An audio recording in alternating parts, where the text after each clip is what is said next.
Assalamualaikum warahmatullahi. Hari ini kita akan go through beberapa example lah berkaitan tentang stress strain transformation. So hari ini kita akan tengok example example ni lah. Okay, example 3.3. So soalan dia kata determine the state of stress at a point on another element oriented. Okay, oriented 30 degree clockwise. Maksudnya sudutnya macam mana? Okay, dia akan jadi macam ni lah. Clockwise. Okay. Sebelum ni you tahu teori you anti-clockwise kan? So kalau untuk sudut dia kalau clockwise, maksudnya sudut you nanti akan jadi negatif. Okay. Tolong jangan confuse dengan yang satu lagi simbol lah, iaitu yang ini. Mana yang ini? Okay. Jangan confuse yang ini.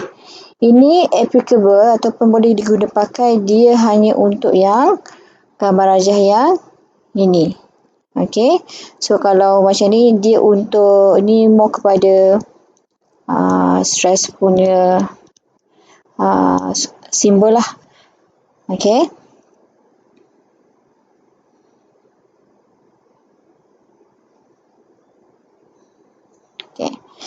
Okay, yang ini simbol untuk sudut. Okay, sudut dia akan jadi negatif lah.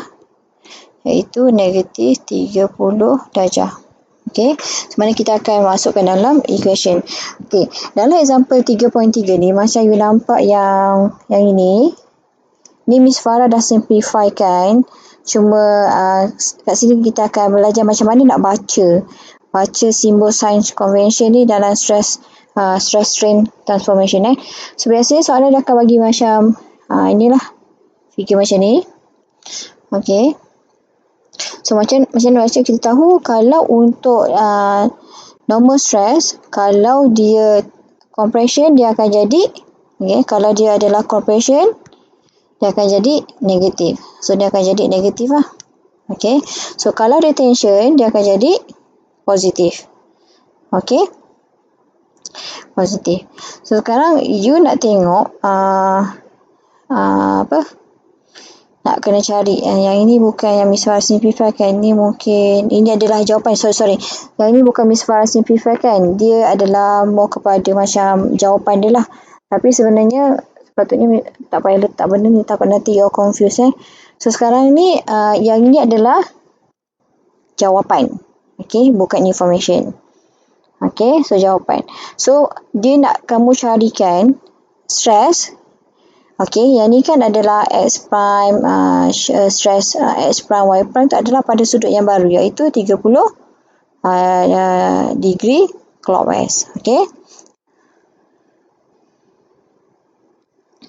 So, yang ni you akan nampak pada paksi Y, you punya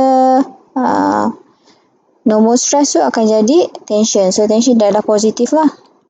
Okay. So, habis untuk normal stress. Sekarang kita akan tengok pada shear stress. Okay. Shear stress yang mana? Okay. Shear stress adalah yang inilah. Ini adalah shear stress. So, first you akan tengok yang bahagian sini dahulu. Okay. Bahagian sini dahulu. Jangan tengok yang lain. So, yang ini akan menentukan you punya simbol-simbol yang seterusnya. So, kalau you tengok sini. Okay. Kalau you tengok sini, dia pergerakan dia adalah mengikut jam. Okay, simbol ni adalah mengikut jam. So, ni pun macam ni kan. Okay. So, mengikut jam. So, kalau dia mengikut jam, dia akan jadi apa? Okay, dia akan jadi negatif. Is it betul? Saya info. Kalau mengikut jam, dia akan jadi negatif. Okay. So, yang ini so you punya tahu XY akan jadi negatif. Okay. So dia akan jadi yang ini akan negatif 25 lah mega pascal. Okay. So kita keluarkan information dia. Okay. Kita keluarkan information dia. Saya buatkan pembagi. Okay. You ada sigma X sama juga dengan sigma X adalah normal stress pada paksi X. Dia akan ada negatif 80 megapascal. Okay. sigma Y iaitu positif 50 megapascal. Dan you ada shear stress pada XY sama juga dengan negatif 25 megapascal. Dan you ada sudut yang diputarkan pada sudut yang baru iaitu negatif 30 darjah. Okey, negatif 30 darjah bermaksud putaran itu berlaku mengikut jam ataupun clockwise. Okey, soalan ni simple sebab dia hanya masukkan formula dia. Macam saya cakap sebelum ni lah, formula tu akan diberikan dalam period atau appendix masa exam ataupun final lah. Okey, yang penting yang ini, information yang ini. Ni semua ni, macam mana you nak kena baca. Okey. So, yang ini yang sangat penting. So, kalau information ni salah, nanti you punya calculation akan salah lah. So, you kena tahu macam mana nak baca. Okey. So, kita akan teruskan. Okey. Okay, macam ni lah. Yang macam dah disimplifikan oleh Miss Farah. Okey. So, sekarang dengan masukkan rumus. Masukkan rumus yang ini. Okey. Masukkan rumus yang ini.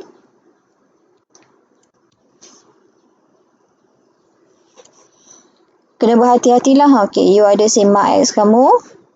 Negatif 80. Campur sigma Y 50. Sigma X negatif 80.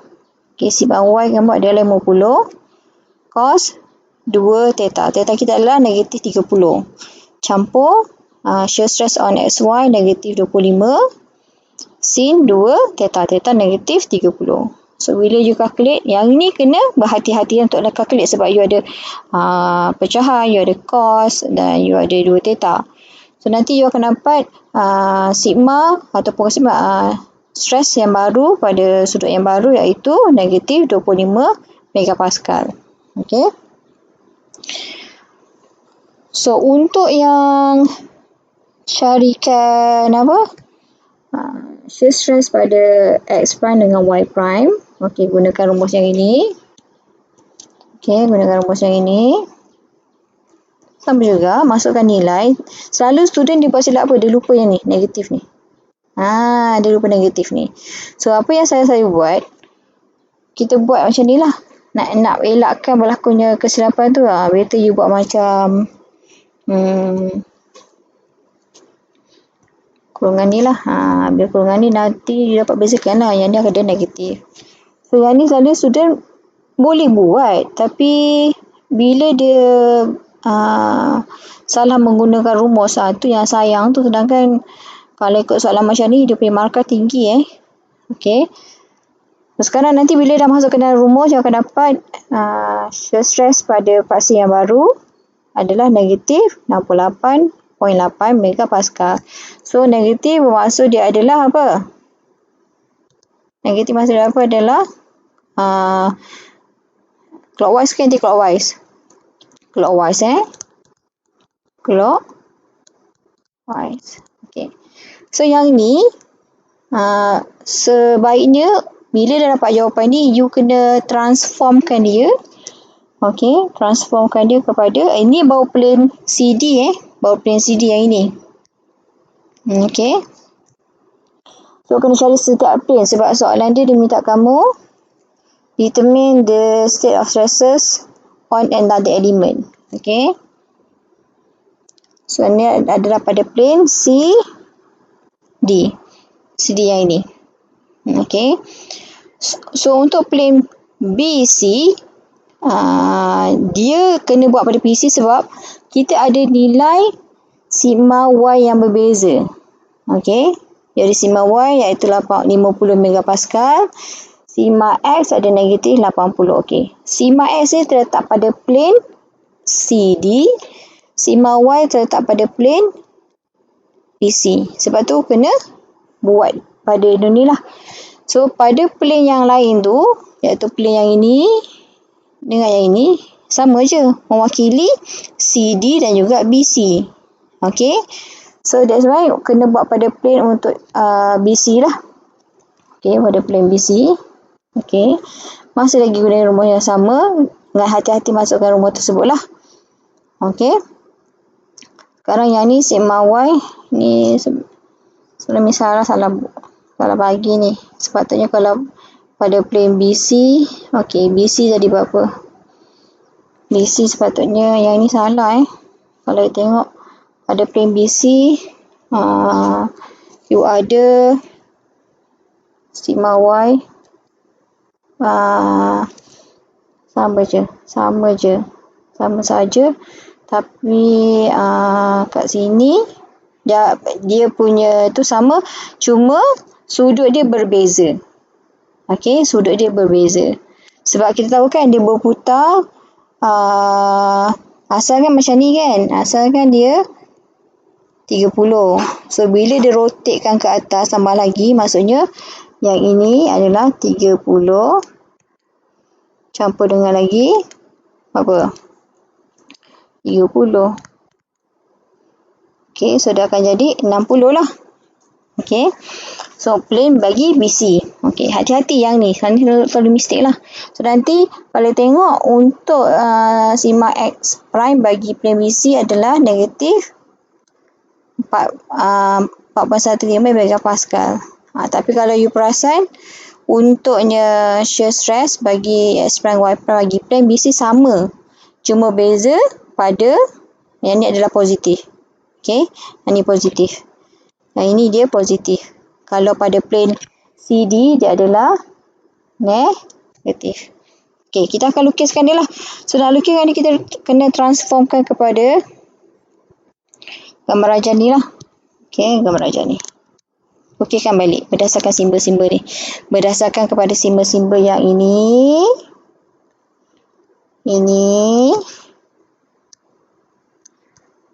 Okey, lukiskan balik.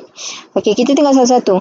Kalau pada plane CD, okey, ni adalah C, ni adalah D, ni adalah B. Okey.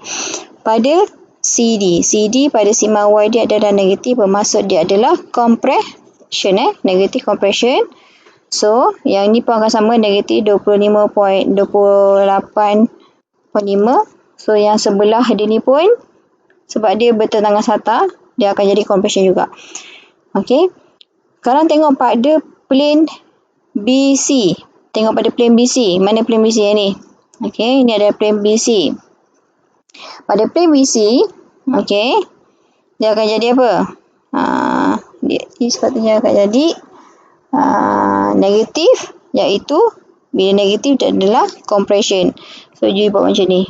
Compression. You tak perlu letak negatif kat sini. Okey, tak perlu sebab simbol yang ini dah menunjukkan dia adalah negatif. Okey. So saya padamlah yang ni negatif ni. Tak payah letak. Okey. So untuk dia punya normal stress dia samalah. Okey. Shear stress mesti sama. Shear stress mesti sama sebab you perasan kan pada plane CB dia adalah negatif 68.8. Pada BC dia adalah 68.8. Cuma berbeza simbol lah. Ini clockwise, ni akan jadi counterclockwise.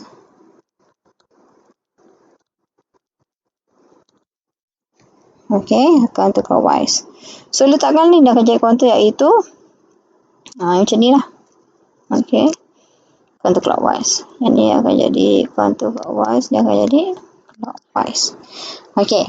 Faham untuk example ni? Okey, untuk example 3.4. Okey, example 3.4. Okey, sama juga. Cuma saya nak tekankan dalam macam mana you nak baca soalan tu. Soalan sama juga. Biasa soalan macam ni, tak lari banyak pun. Dia kata, so determine the state of stress at the point on another element. So, kalau senang saya letakkan prosedur lah untuk stress strain formation using equation. Method dia, method prosedur lah senang. Method prosedur. Okay, first,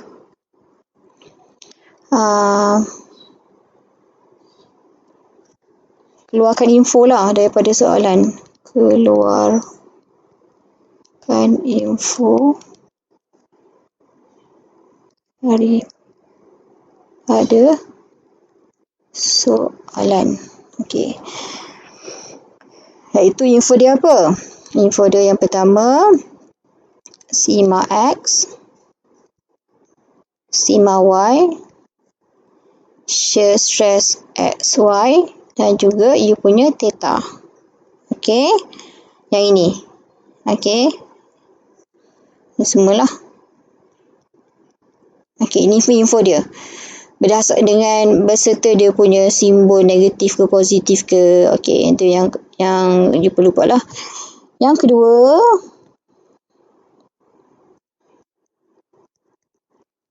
masukkan info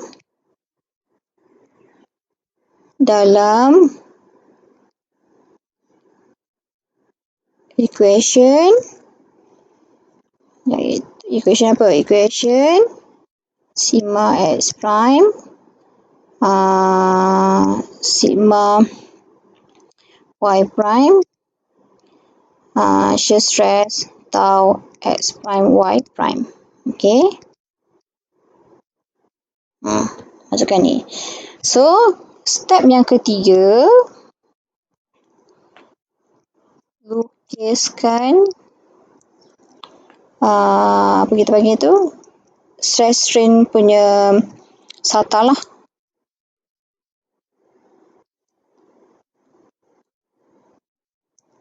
Figure. Itu apa? Yang ni lah. Dia akan jadi SATA yang baru. Okay, SATA yang baru mesti dia akan condong lah. Sebab dia dah dapat benda tu dalam yang selepas di rotate. Okay. Contohlah kalau you punya jawapan dia pada sigma Y prime yang baru adalah tension, sigma X prime yang baru adalah compression, and then you ada shear stress on x-axis adalah clockwise. So yang ni akan jadi okay. Mana dia? Ni. Okay.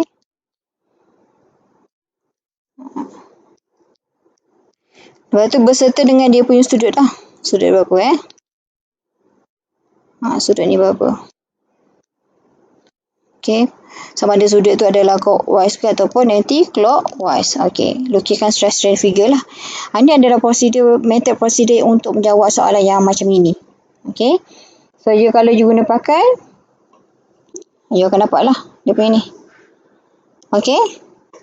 So, nanti kita akan bertemu dengan video seterusnya untuk belajar pasal prinsipal stress. Okay semua?